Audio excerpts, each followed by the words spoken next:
just some housekeeping for everyone. As I said, good morning. My name's Rashida Ahmad. I'm the Senior Careers Advisor at the Bournemouth Careers team. Today, I've been really lucky to get Dan Howes from the Graduate Recruitment Bureau to really kind of get you thinking about virtual interviews. So what they are, why they're used, and some top tips on what you can be doing to really perfect your style and technique. It's a real skill you should be working on developing to secure your next position. Just a couple of things to check in with you about would be, I can see you're all muted, which is great. So thank you for that. You've all switched off your cameras. That's going to really help with the broadband issues that I'm certainly experiencing this morning. We will be, and we really would like this session to be really interactive. So please feel free to use the chat function, type in any questions as Dan is going through his presentation. And what we'll do is at the end of the presentation, we'll work through these questions and answer them as best as we can. This session is being recorded. The main reason for that is so we are able to not only send you the recording of it, but also make it available for anyone else who hasn't been able to join us. Also, in relation to that, the slides as well, if Dan, if that's okay with you, we'll be sending out your PDF slides to anyone who's actually attended today. Of course. Brilliant. Okay, well, I'm going to hand over to Dan to do an introduction and get started.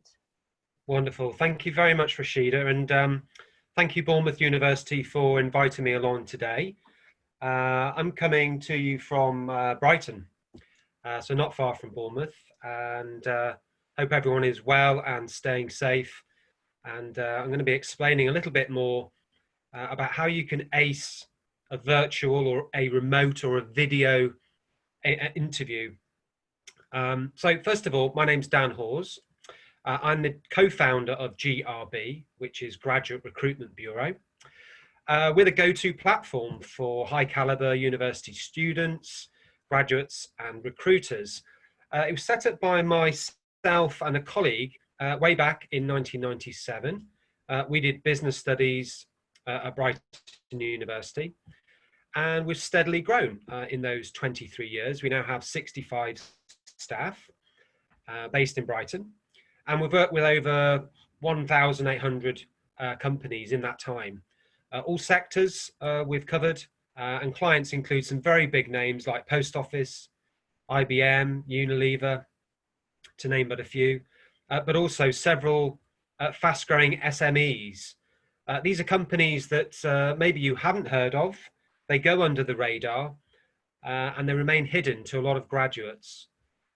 So what our team of recruitment experts do is successfully match students and graduates with full-time graduate positions. And since 1997, we've successfully matched over 8,000 graduates. So, you know, that's a great privilege to get involved with some very intelligent, very smart and very career-minded students and graduates in that time and launch their careers. They've gone on to work with some big names, but also make a huge contribution to some very interesting companies and help them grow. And in some cases, some of our graduates have now gone on to set up their own companies. So we've been delighted to give them that opportunity to start their career. And we're very much looking to help as many Bournemouth University students and graduates as possible.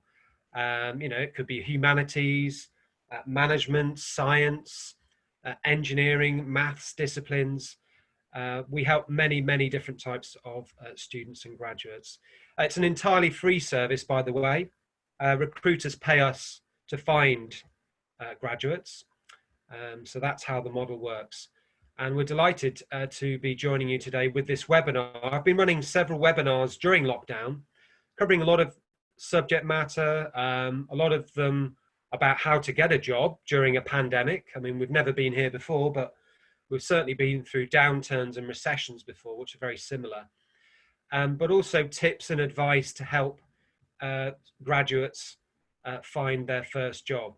So I'm going to be talking about virtual interviews, remote interviewing, video interviewing. It's all the same thing. It's all being done online. So first of all, a bit of context. Obviously, things are very, very different right now, but the jobs market is changing all the time. But this change is extremely dramatic.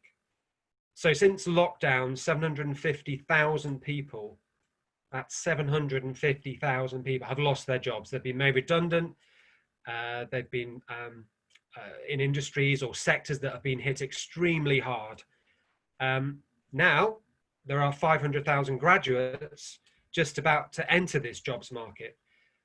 So it's very tough. It's very tough out there. We're in a recession. In the last quarter, GDP actually fell by 20%. That is unprecedented. So it means it's very hard for graduates and lots of other people to find work. But during previous recessions, at the time, people have said, oh, this is the worst it's ever been. We'll never be able to get back to normal. Lots of doom and gloom. But we do come through this. We will come through this. And there are lots of green shoots and positivity out there to help graduates make that first step. Now, as regards virtual interviews, these aren't new.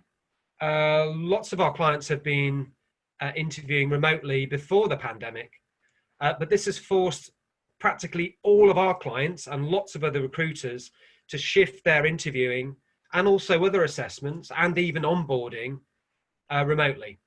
So it's not new, but it is new for a lot of graduates who may never have been in this situation before, where they're having to persuade an interviewer of their skill set, their motivation, and their ability in a remote setting. It's quite unusual. We're all getting familiar with speaking via Zoom or other platforms, but an interview is still an interview. There is a skill to persuading an interviewer online, and I'm going to go through into more detail shortly. But you are going to come up against this. There's a very, very high chance that your next interview will be done virtually. So we're having lots of graduates contact GRB at the moment. They're looking for lots of tips and advice because essentially they need to up their game right now.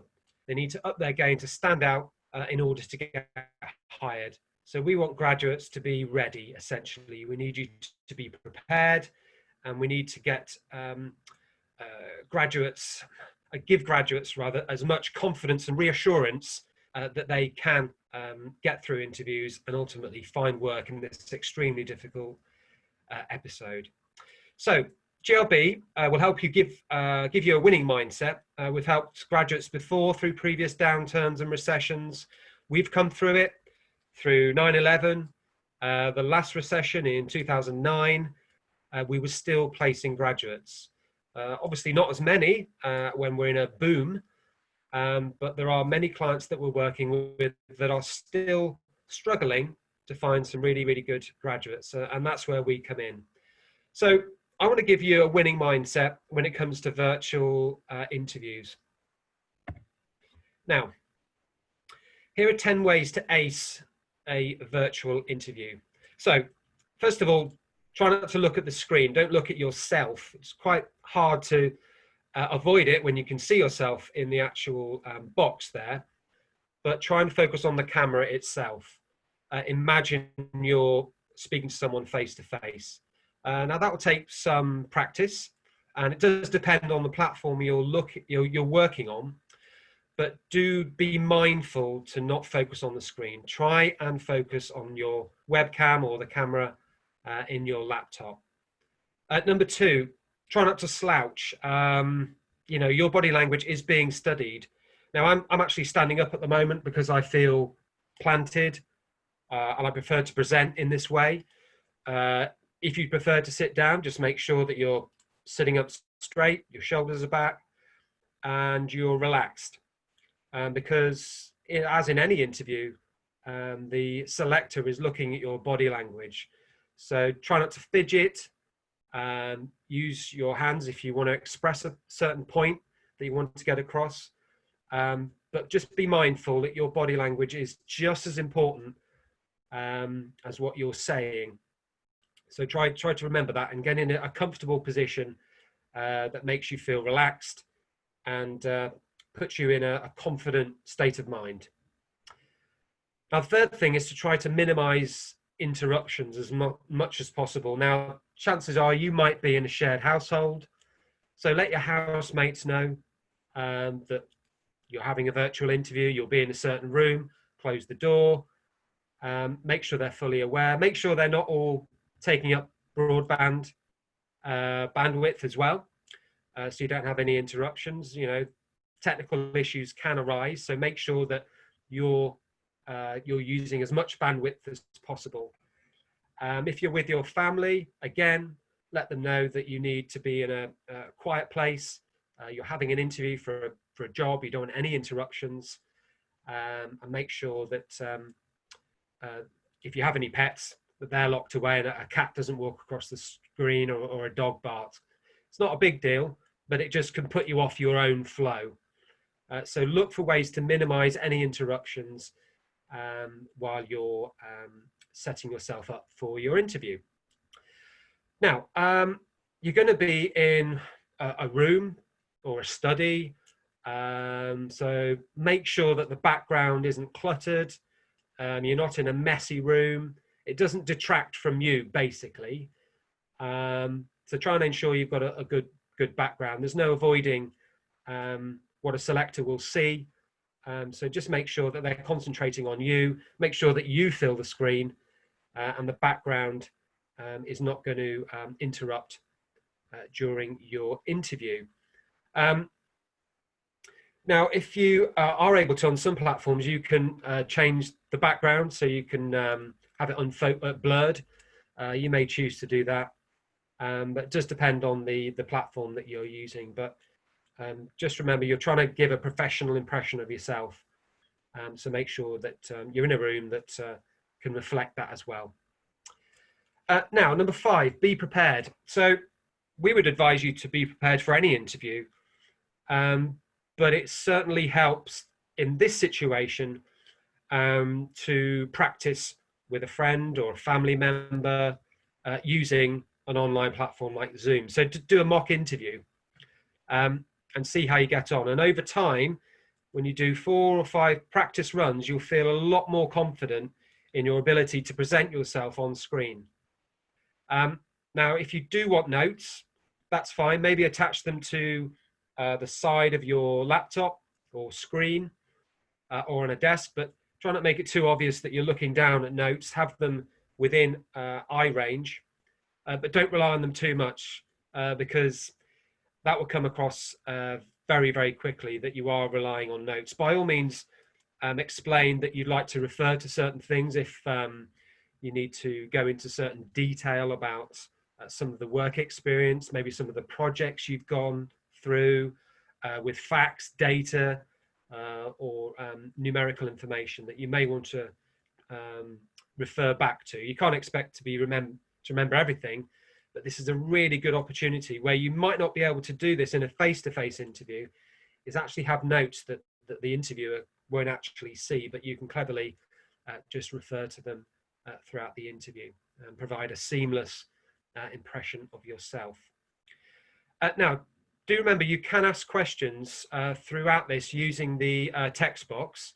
At the end, I will answer those questions from you at the very end. So don't forget, you can use the text box to put in any questions as we go along. Now, number 6, it's always very important to look smart. You want people to take you seriously. So just think, like any interview, how you would present yourself face to face. You do need to think about that for a virtual interview just the same. It will make you feel more businesslike, it make you feel more confident, and it will give a brilliant impression if you're smartly dressed. It doesn't have to be a shirt and tie. If you're not sure, err on the side of very, very formal. But if you're relaxed in a shirt or a blouse or some sort of business outfit, bearing in mind most people will only see the top half anyway, make sure that you know, you're comfortable wearing whatever you're comfortable, and it gives a good impression. Make sure that you know, you're clean. If you have a beard, make sure it's trimmed, or you're cleanly shaven, and have a look beforehand what you look like in the screen. That's probably the best way to find out. Just use that as a mirror before you start, and ultimately you'll feel a lot better when the interview starts. Now, the next thing is checking your Wi-Fi and webcam beforehand. Now, I know the weather can affect Wi-Fi, and that's completely out of your control. So do check that everything's working as to the best of your ability, and that your webcam is right, it's focused, it's at the right distance. And you can only do that beforehand. You don't want to be fiddling around that during the interview itself. So check your Wi-Fi and your webcam beforehand. And you know, if things do go wrong, interviewers will understand that. You can always come back to it, but maybe have your phone just to hand in case you need to call the interviewer back and explain that something's wrong with your Wi-Fi, things like that. But it's okay, it does happen, but you can only do your best at that particular time. But just try and check the tech beforehand. Now, during the interview, answer the questions, obviously, as best to your ability as possible, but actively listen. So by that, I mean, you know, really listen. It is a skill in itself, and ask questions that show you've listened to their questions and you've understood them. So in other words, don't be distracted by other things that's going on around you. Try not to check your mobile phone if alerts come through. Stay focused on the person, listen to what they're asking you, and answer those questions as best as possible. And use your body language as well to convey that you're interested. No one wants to sort of a one-way dialogue. It's a two-way interaction. So bearing in mind that the interviewer is trying to give you the best opportunity to show the best version of you. So be interested. Next, smile and breathe. It can be a very nerve-wracking experience, certainly if it's the first time, but tell your body to relax. So the only way to do that is smile and breathe beforehand. This will make you feel a lot more relaxed and help you enjoy the actual process. So just bear that in mind as well. And finally, finish on a high. You know, the first impression is very important, but also the last impression that you give the interviewer is really important. You know, you want to get across that you are the one for this job. Leave no doubt. At the end, explain how interested you are in the role, how excited you are to join the company, and find out what the next steps are. So these are my 10 tips, very briefly explained about how you can ace a virtual interview. We have a lot more advice on our website. We're able to speak to graduates over the phone as well and help and guide them. But essentially, the same rules apply to a face-to-face interview as it does a virtual interview. But I would leave you with probably the key bit of advice is to prepare. So when you do go for a virtual interview, you will have had some practice beforehand. You'll feel a lot better if you're prepared and a lot less nervous. So hopefully that will give you an opportunity to go for these virtual interviews confidently, and I wish you all the luck out there at the moment. Now, if you do have any questions, now is your opportunity to fire away. I don't know if Rashid has had any through, or Rashid, if you've got any questions yourself. Yeah, some really interesting points you had there, Dan. Thank you for that. As I have a couple of questions in my mind.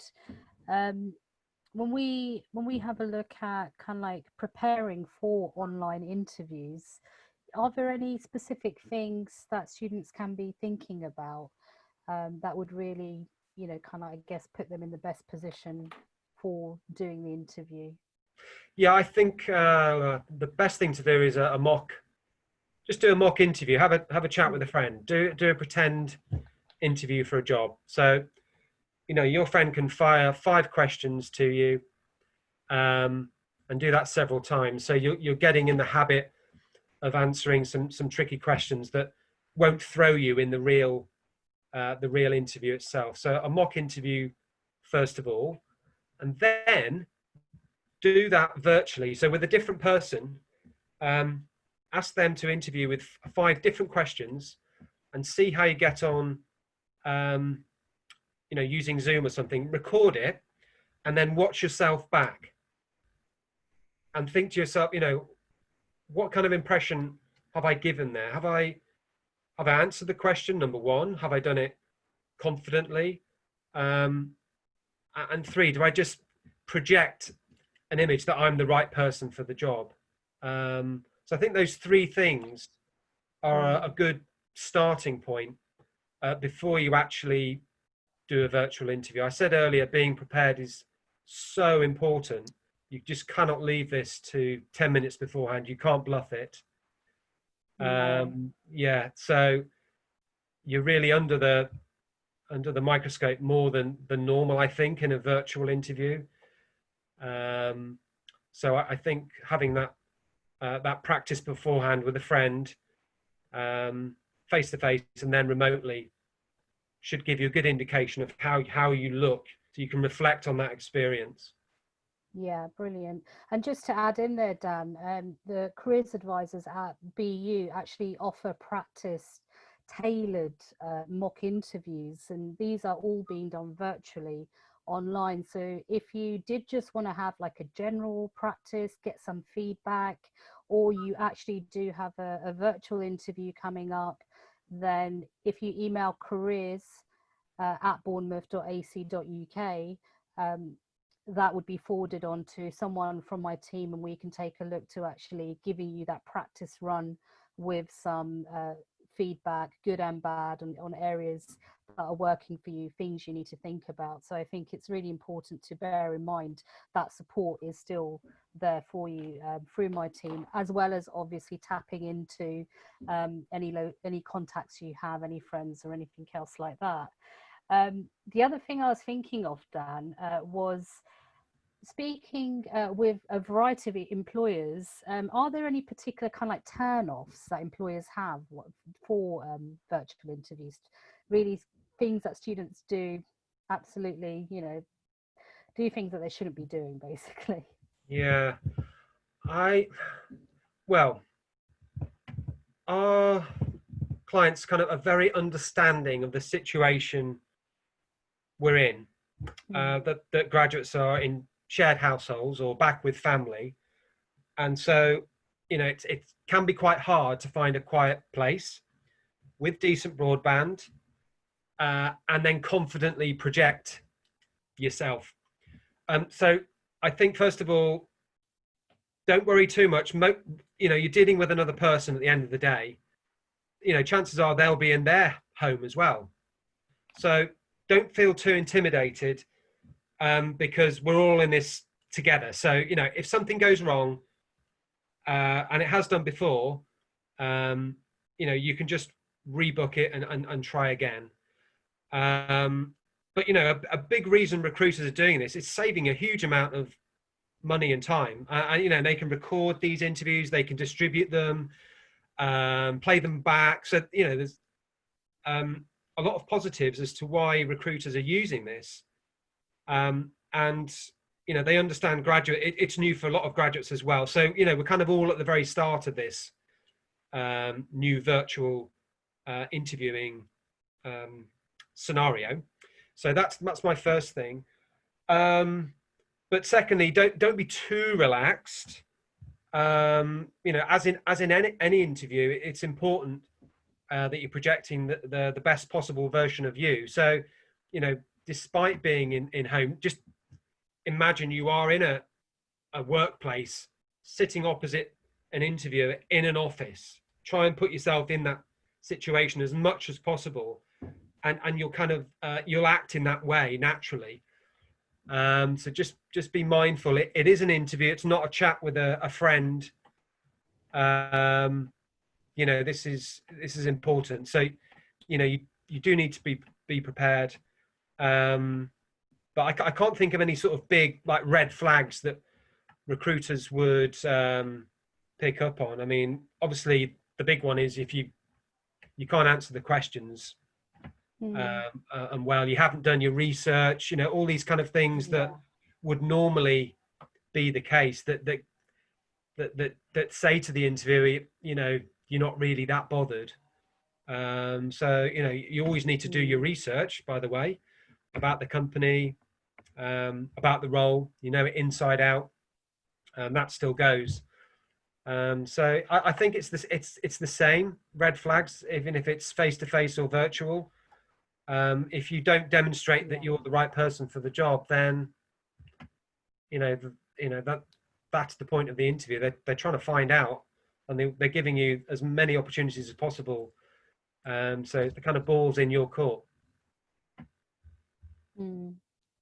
Brilliant, thank you. We've had a question come in from Rohan, who asks, is it possible to apply for the job in the UK while still being back at home? In another country, you mean? Yeah, that's what I assume. Yeah, I mean, obviously I mean, for instance, we have clients who are onboarding people remotely, so it doesn't really matter. I mean, the time difference, maybe. But if the role is actually to work remotely, it may not actually be a problem anymore. But if they do actually want you to onboard physically at their office at a certain point in time, then, you know, you will be needed to be nearby to work in a particular office. I guess you need to find that out at the very first stages, to see whether, you know, you physically, the job does demand that you are actually in an office or not. I think it's really important to add there, Rohan, is before you apply for any position, just make sure you meet the visa requirements for that particular role in particular. Just there's no point in applying if you don't meet the criteria that they're looking for.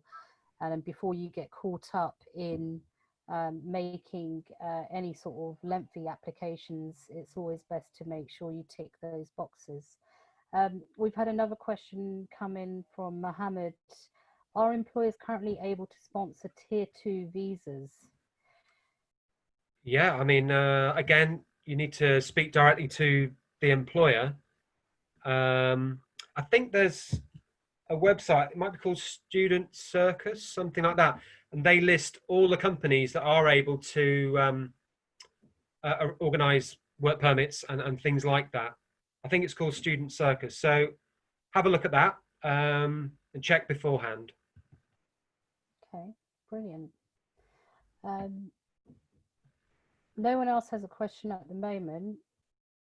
I just had one final one, because I think you touched upon that, Dan, Sure. which was really important about kind of building that rapport and showing that energy virtually can be really quite tricky.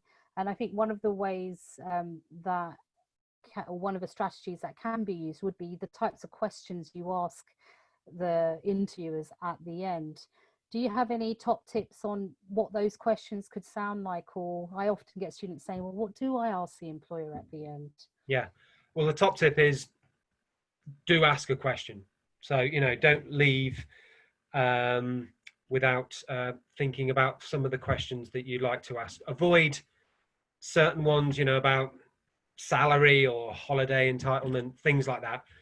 The main thing is to find out what the next steps are, and any concerns that that interviewer has at that particular point, so you can address that very, very quickly. We do actually have a very popular blog page about 8 interview questions to ask at the end. So I'll send that on to you, actually, Rashida, and perhaps you can share that. Yeah. It's a very good point. because I said earlier, your last impression is very, very important, and building rapport and leaving on a high note is really important. So be smart about the kind of questions you are asking at the end, and nothing that leaves the interviewer in doubt about your concerns. The kind of questions should be around the career progression, and any new developments within the company, just to get across that you're very interested. But there is a blog, and there are about eight really solid questions you can ask at the end of an interview that we suggest. Brilliant. Yeah, if you send that on to me, I'll make sure that that link is sent out with the slides and the recording. Thank you, Dan. That's all. Oh, actually, we've got Rachel who's added a question in here. So at what stage did you try and mention to the employers about working around uni? What's the best way to go about this without it becoming a turn-off? Working around uni? Yeah, what stage I mentioned about working around uni? I'm not in. Is this for part-time work? Rachel, is it for part-time work? Yeah. Yeah. Well, I don't know if the timetables are out yet, but obviously for part-time work, and if it's, say, working in a shop or bar or restaurant, then you need to be clear about the shifts that you can do. You don't want to give the impression that you can work at any single day, and then they give you a shift and then you have to turn it down, or another shift and then you turn that down. They'll just not be impressed by that. So, as soon as you have your timetable, work out realistically how many hours you could actually work, and be honest with them. So, I'd advise not saying, you're free to do as many hours as possible. I think that would just give the wrong impression to the employer. Yeah. And I know when I've spoken to employers, Rachel, that honesty is really the best policy. They understand you're going to be juggling different commitments. And if they really like you, they'll be really willing to kind of work around you and your schedule. So they're more than happy to be kept in the picture than kept in the dark. So it's always important to, to just be kind of upfront with, what commit to. Yeah, I think that's a good question to ask you. Just, I just want clarification on, the hours you're expecting me to do, just to make sure it works with my timetable. They understand that. So, yeah. Okay. That was the last question, Dan. Okay.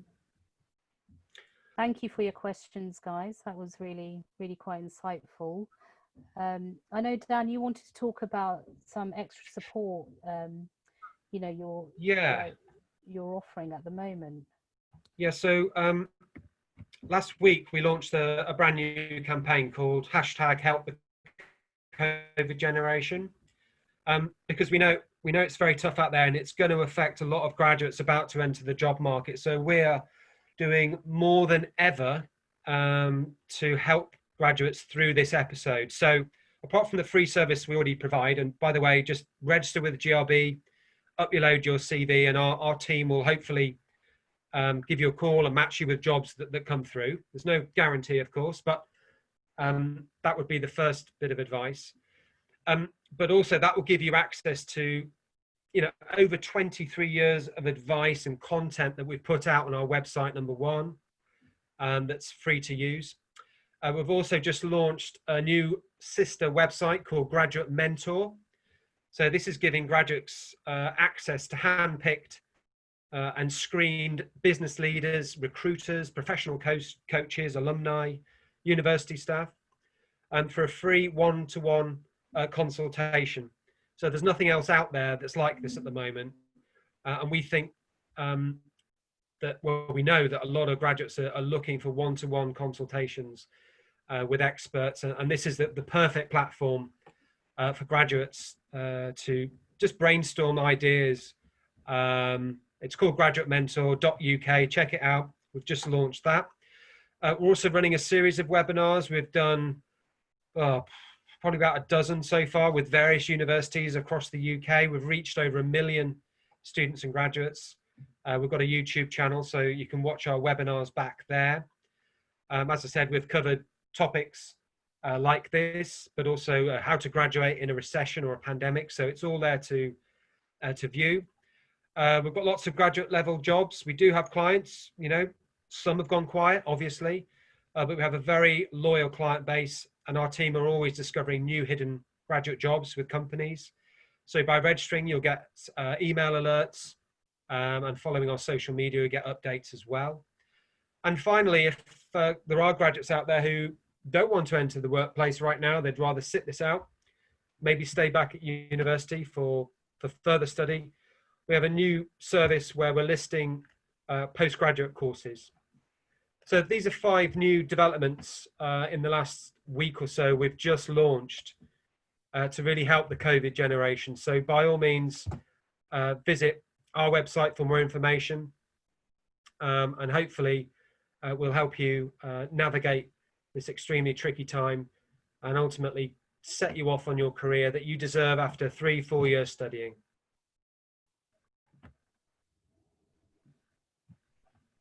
Brilliant.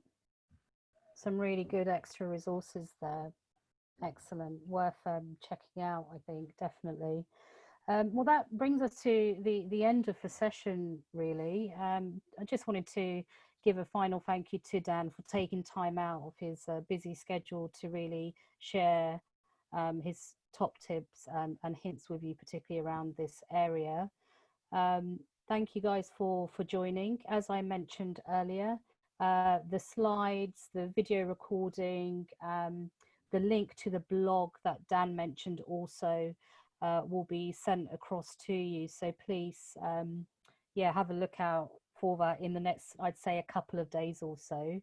But thank you for joining. There will be a new series of Work It sessions that will be running from late September onwards. So have a look on the career events pages for a heads up of them. But in the meantime, if you have any questions, if you're unstuck, if you're wanting to even get your CV checked or have that practice interview, please just log on to my Careers Hub and book an appointment with someone from my team. Okay, thank you guys. Thank you, Rashida. Thank you, everyone, and good luck. There is a lot of help out there, and we'll be delighted to speak to you in the next coming weeks. Thank you. Brilliant.